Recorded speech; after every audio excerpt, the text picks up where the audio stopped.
JEE NEET या किसी भी कॉम्पिटिटिव एग्जामिनेशन तैयारी कर रहे हो तो किन बातों पर ध्यान देना है, इतने वर्षों के अनुभव के बाद तुम्हें बता सकता हूं कि कौन सी टॉप 5 मिस्टेक्स हैं जो करने पर आप सिलेक्शन से दूर जा सकते हो। तो क्या हमें उन पर ध्यान देना चाहिए? बिल्कुल ध्यान देना चाहिए सर, 110%। 5 मिस्टेक्स ध्यान से सुनना, पूरे अनुभव के साथ लाया हूं, बहुत सालों से बच्चों को पढ़ा रहा हूं, खुद भी IIT से क्लियर्ड हूं तो मुझे पता है। और काम की बातें होंगी और हर एक पॉइंट बहुत इंपॉर्टेंट है। लास्ट के 2 पॉइंट तो बहुत ज्यादा इंपॉर्टेंट है, खैर सभी इंपॉर्टेंट है। तो बिना टाइम खराब करे चलते हैं कि हम किस तरह की 5 मिस्टेक्स करते हैं। अगर आप प्रिपरेशन चालू कर रहे हो तो ये आपको नहीं करनी है, क्योंकि हम सभी चाहते हैं जब प्रिपरेशन चालू करें तो हम सफल जरूर हों। पहली मिस्टेक कि बच्चे इग्नोर कर देते हैं बेसिक्स को। मैं जेईई की तैयारी कर रहा हूं, नीट की कर रहा हूं, यूपीएससी की कर रहा हूं, इनकी कर रहा हूं, बेसिक्स को इग्नोर कर देते हैं कि यार मेरे को अब तो मैं अच्छे एग्जामिनेशन तैयार कर रहा हूं, मैं टफ पढ़ूंगा। ऐसे बात नहीं बनेगी। किसी भी पहाड़ को चढ़ने के लिए पहले छोटे छोटे पहाड़ों की ट्रेनिंग करनी आवश्यक है, रनिंग की करने की आवश्यक है, चलना जरूरी है। आप ट्रैकिंग हिमालय पे कैसे चढ़ पाओगे अगर आप नॉर्मल किसी पहाड़ पे नहीं चढ़ सकते, आप पैदल नहीं चल सकते, आप रनिंग नहीं कर सकते, आपका स्टैमिना नहीं है, जाहिर सी बात है। तो क्या इन पहाड़ जैसे एग्जामिनेशन को पार करने के लिए आपकी बेसिक ट्रेनिंग होनी चाहिए? हाँ, बिल्कुल सही बात। तो ignoring basics is one of the mistakes. इसमें भी 2 टाइप की मिस्टेक जो बच्चे जान लेते हैं। तो एकेडमिक वाली होती है कि अच्छा मेरी सर ट्रिग्नोमेट्री वीक है, मेरे को सर फॉर्मूले नहीं याद हैं, सर मेरे बहुत बेसिक फॉर्मूले मुझे नहीं याद है। ये सब बेसिक्स हैं। क्या है? बेसिक। तो बेसिक एकेडमिक्स की भाई लॉग नहीं आता मुझे अगर मैं तैयारी कर रहा हूं तो, या कुछ भी, मतलब बेसिक चैप्टर्स, इसे बच्चा समझता है, ये उसे पता भी हो। पर इनसे भी ज्यादा इंपॉर्टेंट मैं बताऊं ये होती है बेसिक स्किल्स। ये तो आप शायद नहीं भी आता है तो हो सकता है आपके टीचर आपको बेसिक पढ़ा दें। हम जब यहाँ पे भी पढ़ाते हैं तो हम बेसिक से उसको चालू कराते हैं, 10th का भी बेसिक करा देंगे, 9th का भी करा देंगे, चलेगा। ये बच्चे को पता भी होता है कि मेरे बेसिक्स वीक है, मम्मी पापा को भी पता होता है। पर बेसिक स्किल्स अगर वीक है, बेसिक स्किल्स क्या? अगर आपकी वर्ड्स पर मिनट पढ़ने की स्पीड 100 से ज्यादा नहीं है तो आप एग्जामिनेशन के पेपर को क्लियर नहीं कर पाओगे। अगर आपकी एक्यूरेसी परसेंटेज यानी कि जो आप पढ़ते हो उसको पढ़कर समझ लेते हो, उसको पढ़ने की क्षमता आपकी 90% से ज्यादा नहीं है, ये बेसिक स्किल्स हैं। आप फोकस नहीं कर पाते, ये आपकी बेसिक स्किल्स हैं। आप एग्जामिनेशन फोबिया है, ये बेसिक स्किल्स हैं। इन सब पर बहुत बड़े बड़े वीडियो बनाए जा सकते हैं। अपनी कमी को पहचानिए कि क्या ये बेसिक स्किल्स जो एग्जामिनेशन के लिए चाहिए वो आपके पास है कि नहीं है। क्या आपको एग्जाम से डर तो नहीं लगता? कहीं आप फोकस कर तो नहीं पाते हैं? ऐसा तो नहीं है कि आप क्लास में जाकर फोकस ही नहीं कर पाते हैं। बेसिक स्किल है कि मैं एक काम पर फोकस कर पाऊं, ये स्किल है। We need to build that. क्या मैं वर्ड्स पर मिनट कर पाता हूं? क्या मेरी बेसिक स्किल्स में बेसिक कैलकुलेशन मुझे आती है? कैलकुलेशन अपने आप में एक स्किल है, आपको आनी चाहिए। इनके बिना और भी स्किल्स हैं छोटी छोटी जो आपको चाहिए होती हैं। अगर ये नहीं आती हैं तो फिर आप इस पढ़ाई में और तैयारी में थोड़ा पीछे रह जाएंगे। तो बेसिक्स को पर ध्यान दें, सिर्फ एकेडमिक वाले पे नहीं, बेसिक स्किल्स पर भी ध्यान दें। अगर ये वीक है तो इन पे काम करना बहुत जरूरी है। सिर्फ जेईई नीट की प्रिपरेशन का मतलब फिजिक्स, केमिस्ट्री, मैथ्स या बायोलॉजी या जो भी आपके सब्जेक्ट उनकी क्लास करना नहीं है और उनका होमवर्क करना नहीं है। अगर आप चाहते हैं कि आप सिलेक्ट हो तो आपको इन सब बातों पे ध्यान देना पड़े। सर ये बात तो हम समझ गए, हम ध्यान देंगे इस तरह। सेकंड क्या मिस्टेक बच्चे करते हैं अमूमन, वो ध्यान से देख। सेकंड मिस्टेक जो बच्चे करते हैं वो क्रैमिंग वर्सेस अंडरस्टैंडिंग। आप समझिए जो भी आप कॉम्पिटिटिव एग्जामिनेशन दे रहे हो ये रटकर नहीं होगा। हमारी शिक्षा प्रणाली ऐसी है कि हम अभी तक जो करते आए थे, बोर्ड में क्या करा था, टीचर ने लिखाया, हमने उसे पढ़ा, रटा, समझा नहीं समझा कोई फर्क नहीं पड़ता, रटा, वैसे एग्जामिनेशन में आया, उसे लिखा, हमारे नंबर आ गए। पर कॉम्पिटिटिव एग्जामिनेशन में सवाल आएंगे, आपकी क्रैमिंग से बात नहीं बनेगी, मतलब रटने से बात नहीं बनेगी, आपको अंडरस्टैंड करना पड़ेगा। रटने से बात नहीं बनेगी। मैं नहीं कह रहा हूं कि रटने की कला नहीं आना चाहिए, रटने से बात नहीं बनेगी, ये याद रखना, रटने से बात नहीं बनेगी, समझना पड़ेगा आपको। क्योंकि इसमें क्या आते हैं कॉम्पिटिटिव एग्जामिनेशन में? सवाल, और सवाल असलियत में 3 चीजों का कॉम्बिनेशन होते हैं। आपको पहले कॉन्सेप्ट आना चाहिए, फिर उसे एप्लीकेशन आनी चाहिए और रिक्वायर्ड हो तो कैलकुलेशन भी आनी चाहिए। सिर्फ रटने वाले हिस्से से बोर्ड पार हो सकता है, कॉम्पिटिटिव एग्जामिनेशन पार नहीं हो सकता। कि क्या मैं अंडरस्टैंड कर रहा हूं? ऐसा तो नहीं हूं कि मैं नोट्स लिखते वक्त सिर्फ जो बोर्ड पे लिखा हुआ है उसे उतार लेता हूं। पहली बात, नोट्स कैसे बनाना चाहिए उसके लिए भी एक अलग वीडियो है, उस पर बहुत ज्यादा चर्चा नहीं करूंगा। पर नोट्स सिर्फ बोर्ड पे लिखे हुए रट के नहीं लिख लेने हैं। आप ऐसा समझिए कि आपको जो भी नोट्स मिल रहे हैं, जो भी नोट्स आपके हैं, उन्हें पहले प्रोसेस करिए। क्या करिए? प्रोसेस।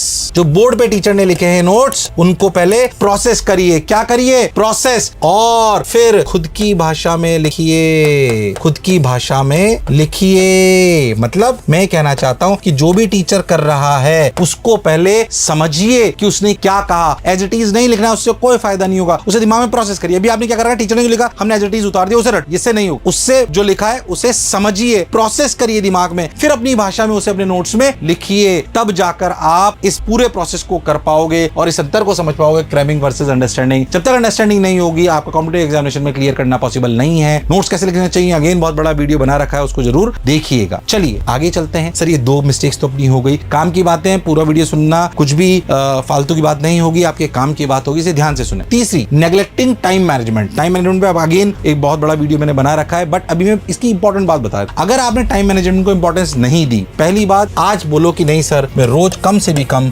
10 मिनट स्ट्रक्चरिंग पे टाइम दूंगा। स्ट्रक्चरिंग मतलब कि मुझे क्या करना है। सबको पता होता है कि मुझे जेई क्लियर करनी है, सबको पता होता है मुझे नीट क्लियर करनी है, सबको पता होता है मुझे यूपीएससी क्लियर करनी है, कि शॉर्ट टर्म है। तो इसके लिए सबसे बात इंपॉर्टेंट ये है कि आपको शॉर्ट टर्म और लॉन्ग टर्म गोल डिसाइड करने हैं। मैं माफी चाहूंगा, मैंने आपको बोला कि जेई नीट और यूपीएससी का एग्जामिनेशन वो लॉन्ग टर्म गोल है, पर रोज के शॉर्ट टर्म आपको पता होने चाहिए। डेली गोल्स क्लियर होने चाहिए। डेली गोल्स अगर क्लियर नहीं है कोई फायदा नहीं होगा। लॉन्ग टर्म तो सबको पता होते हैं बेटा, उससे भी बड़ा लॉन्ग टर्म होता है कि मुझे जीवन में सफल होना है, उससे भी बड़ा होता है कि मुझे जीवन में खुश रहना है। अरे पर कैसे रहना है उसके लिए शॉर्ट टर्म पता होना चाहिए। अल्टीमेटली तुम जेई नीट यूपीएससी क्लियर करके भी तो खुशी होना चाहते हो अपने जीवन में, अपने परिवार को अच्छा रखना चाहते हो, खुद अच्छा रहना चाहते हो, सम्मान पाना चाहते हो, जिससे तुम्हें खुशी मिलेगी। अल्टीमेट गोल तो वो है, ये भी नहीं है शायद। ये थोड़े long term short term goal हैं, आप ऐसा समझे। पर शॉर्ट टर्म जो डेली वाले हैं वो जब अचीव करोगे तो भी आप बात बनेगी। तो पहली बात, एक कसम खाओ आज कि हम टाइम मैनेजमेंट को बिल्कुल नेग्लेक्ट नहीं करेंगे। टाइम कैसे मैनेज करना चाहिए उस पर एक अलग से वीडियो बना रखा है, उसे आप जरूर देखिएगा। उस पर पूरी बात अभी यहाँ पे नहीं करेंगे। अभी सिर्फ इतना बोलना चाहता हूं कि रोज 10 मिनट स्ट्रक्चरिंग करिए अपने शॉर्ट टर्म गोल्स को। किसको? शॉर्ट टर्म गोल्स को। याद रखें ये टाइम सबसे ज्यादा इफेक्टिव होना चाहिए, क्योंकि यही वो जो तय करेगा कि तुम्हारा दिन आज का कैसे जाने वाला है। तो planning is very very important. कैसे प्लानिंग करनी अपने आप में बहुत बड़ा विषय है, कैसे टाइम मैनेजमेंट करना अपने आप में विषय है। मैं सिर्फ अब यहां बोलना चाह रहा हूं कि इस बात को इग्नोर मत करना, नेग्लेक्ट मत कर देना कि टाइम मैनेजमेंट से क्या होता है। जो इच्छा हो वो करते रहो। जो कुछ भी करते रहते हैं और बिना प्लानिंग के करते हैं, बिना स्ट्रक्चरिंग करते हैं, वो जीवन में सफल नहीं हो सकते, भले वो मेहनती होते हैं ना। यही अंतर है जीनियस और हार्ड वर्कर का। तो हार्ड वर्कर जो होता है वो कुछ भी करता रहता है, पर जो जीनियस होता है वो प्लान करके करता है, स्ट्रक्चरिंग करके करता है। तो मैं कहता हूं इस प्लानिंग और स्ट्रक्चरिंग में टाइम वेस्ट नहीं होता, ये करना बहुत आवश्यक है। कभी आधा घंटा भी लगता है, इसे बुरा मत मानिए, पर 10 से 15 मिनट तो कम से कम रोज दीजिए। ठीक है सर। तीसरी कमी हम समझ गए। चौथी, पांचवी अगेन बहुत इंपॉर्टेंट। पांचवी तो बहुत इंपॉर्टेंट मुझे व्यक्तिगत रूप से लगती है। ध्यान से सुनिए। टेस्ट मिस्टेक्स क्या है, ध्यान से समझो। टेस्ट मिस्टेक्स है जो फोर्थ पॉइंट। पहली बात, कई बच्चे ये नहीं कहते मेरी तैयारी नहीं हुई तो टेस्ट देते ही नहीं है, कि पूरी हो जाएगी तब करूंगा, देते ही नहीं है। बिगेस्ट मिस्टेक, कितनी भी तैयारी हो टेस्ट देने हैं। ये सबसे ज्यादा सुधारेगी आपको, और इससे भी ज्यादा इंपॉर्टेंट है उसकी एनालिसिस। ये मत छोड़ना है, हर टेस्ट के बाद ये करना बहुत आवश्यक है। पहली मिस्टेक, टेस्ट देते ही नहीं है, डर के मारे, फोबिया के मारे, नंबर कम आएंगे तो क्या होगा, दुनिया क्या बोलेगी, अरे तो फाइनल एग्जाम में नहीं आएगा तब भी बोलेगी, अभी तो खुद ही को पता पड़ेगा या कुछ ही लोगों को पता पड़ेगा। जिस दिन मेन एग्जामिनेशन में सिलेक्शन है उस दिन पूरी दुनिया को पता पड़ेगा। इसे डरो मत, दो जितनी तैयारी है दो, सेल्फ इवैल्यूएट करो। कोई बात नहीं, 100 सवाल में से मुझे 50 आते थे, 50 में से कितने सही हुए ये तो इवैल्यूएट कर सकते हो। भले दुनिया को नंबर कम लगे, और मुझे पता है कि मैं 50 सवाल मेरे को आते थे, उसमें से कितने सही हुए। टेस्ट देना बहुत जरूरी है, उस पर एनालिसिस करना बहुत जरूरी है।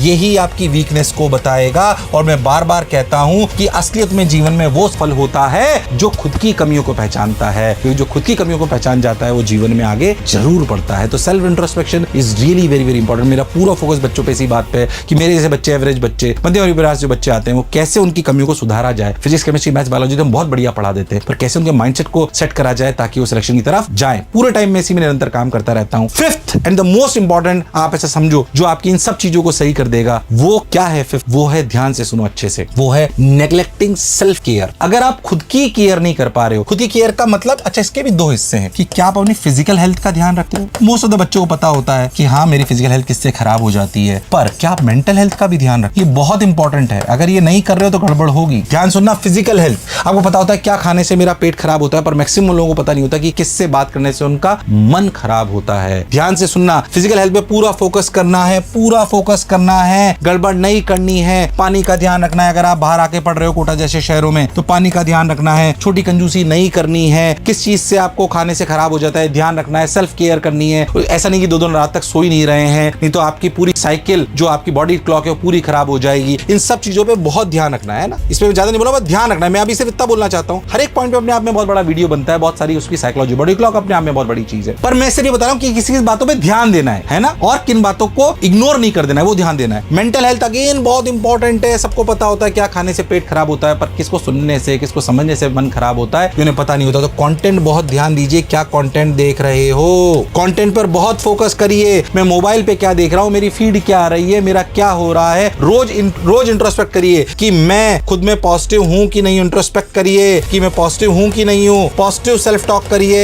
पॉजिटिव सेल्फ टॉक करिए, ये बहुत इंपॉर्टेंट है। खुद से रोज पूछिए मैं पॉजिटिव हो रहा हूं कि नेगेटिव हो रहा हूं, क्या मैं अपने गोल की तरफ अग्रसर हूं या नहीं हूं। अपने आप में इसमें बहुत सारी चीजें, कहीं मैं ओवर थिंकिंग तो नहीं कर रहा हूं, मैं डिस्ट्रैक्टेड तो नहीं हूं। सेल्फ रिस्पेक्ट करिए, मेंटल हेल्थ मेरी सही है कि नहीं। हाथ में दर्द हो पता पड़ जाता है, पर दिमाग में जब दर्द होता है ना और दिमाग जब गड़बड़ होता है तो कोई सिम्टम डायरेक्ट पता नहीं पड़ते, वो पेन नहीं देते हैं, वो बिहेवियर में बदलाव लाते हैं। मुझे एंजाइटी तो नहीं हो रही है, डिस्ट्रैक्शन तो नहीं हो रहा है, अगर ये हो रहा है तो जो मैंने बोला वो सब बेकार हो जाए। तो आशा करता हूं तुम अगर जेईई और नीट की प्रिपरेशन कर रहे हो तो इन 5 मिस्टेक्स को इग्नोर नहीं करोगे, इन पर ध्यान दोगे, काम करोगे, सेल्फ इंट्रोस्पेक्शन करोगे और ढूंढोगे कि खुद में क्या कमियां हैं। मैं ईश्वर से कामना करता हूं कि तुम सभी लोगों की पढ़ाई बहुत अच्छे से चले, तुम्हें तुम्हारे सपनों के सारे जितने भी तुमने सपने देखे हैं वो सारे पूरे हों, क्योंकि मेरे भी सपने शिक्षा की वजह से और तुम लोगों के प्यार की वजह से पूरे होते जा रहे हैं। जो मैंने शिक्षा के लिए देखे हैं, स्वयं के लिए देखे हैं, परिवार के लिए देखे हैं, वो सब पूरे हो रहे हैं। तो मैं आपसे वादा करता हूं कि मैं शिक्षा को समर्पित रहूंगा और निरंतर आपके लिए कार्य करता रहूंगा और आपके प्यार को भी नतमस्तक होकर स्वीकार करता हूं। पर इन 5 मिस्टेक का ध्यान रखना है। लिख दो कि हाँ सर हम ध्यान रखेंगे।